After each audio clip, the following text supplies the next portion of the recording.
हर हर महादेव। शिव जी का अमर कथा भाग 3। एक भीम नामक महाप्रतापी राक्षस के आप देखिए कैसे उद्धार होता है उसका। हर हर महादेव। और सुनिए आपकी हर मनोकामना पूर्ण होगा। चीन काल में भीम नामक एक महाप्रतापी राक्षस था। वह कामरूप प्रदेश में अपनी माँ के साथ रहता था। वह महाबली राक्षस राज रावण के छोटे भाई कुंभकर्ण का पुत्र था, लेकिन उसने अपने पिता को कभी देखा न था। उसके होश संभालने के पूर्व ही भगवान राम के द्वारा कुंभकर्ण का वध कर दिया गया था। जब वह युवावस्था को प्राप्त हुआ तब उसकी माता ने उसे सारी बातें बताई। भगवान विष्णु के अवतार श्री रामचंद्र जी द्वारा अपने पिता के वध की बात सुनकर वह महाबली राक्षस अत्यंत संतप्त और क्रुद्ध हो उठा। जब वह निरंतर भगवान श्री हरि के वध का उपाय सोचने लगा, उसने अपने अभिष्ट की प्राप्ति के लिए 1000 वर्ष तक कठिन तपस्या की। उसकी तपस्या से प्रसन्न होकर ब्रह्मा जी ने उसे लोक विजयी होने का वर दे दिया।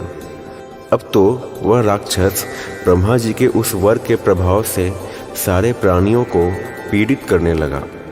उसने देवलोक पर आक्रमण करके इंद्र आदि सारे देवताओं को वहां से बाहर कर दिया। पूरे देवलोक पर अब भीम का अधिकार हो गया।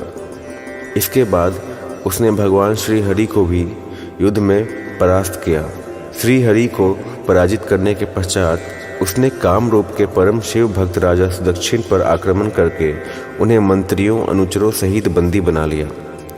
उसके अत्याचार से वेदों, पुराणों, शास्त्रों और स्मृतियों का सर्वत्र एकदम लोप हो गया।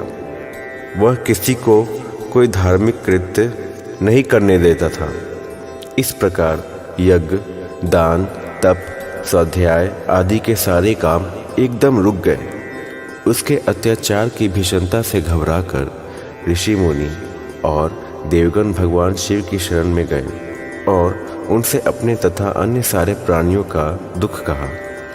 उनकी यह प्रार्थना सुनकर भगवान शिव ने कहा, मैं शीघ्र ही उस अत्याचारी राक्षस का संहार करूंगा। उसने मेरे प्रिय भक्त कामरूप नरेश सुदक्षिणा को सेवकों सहित बंदी बना लिया है। वह अत्याचारी असुर अब और अधिक जीवित रहने का अधिकारी नहीं रह गया है।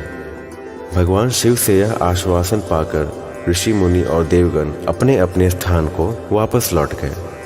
इधर राक्षस भीम के बंदी गृह में पड़े हुए राजा सुदक्षिण ने भगवान शिव का ध्यान किया।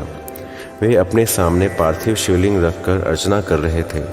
उन्हें ऐसा करते देख क्रोधनमत होकर राक्षस भीम ने अपनी तलवार से उस पार्थिव शिवलिंग पर प्रहार किया, किंतु उसकी तलवार का स्पर्श उस लिंग से हो भी नहीं पाया था कि उसके भीतर से साक्षात भूतनाथ भगवान शंकर जी वहाँ प्रकट हो गए। उन्होंने अपनी हुंकार मात्र से उस राक्षस को जलाकर वहीं भस्म कर दिया।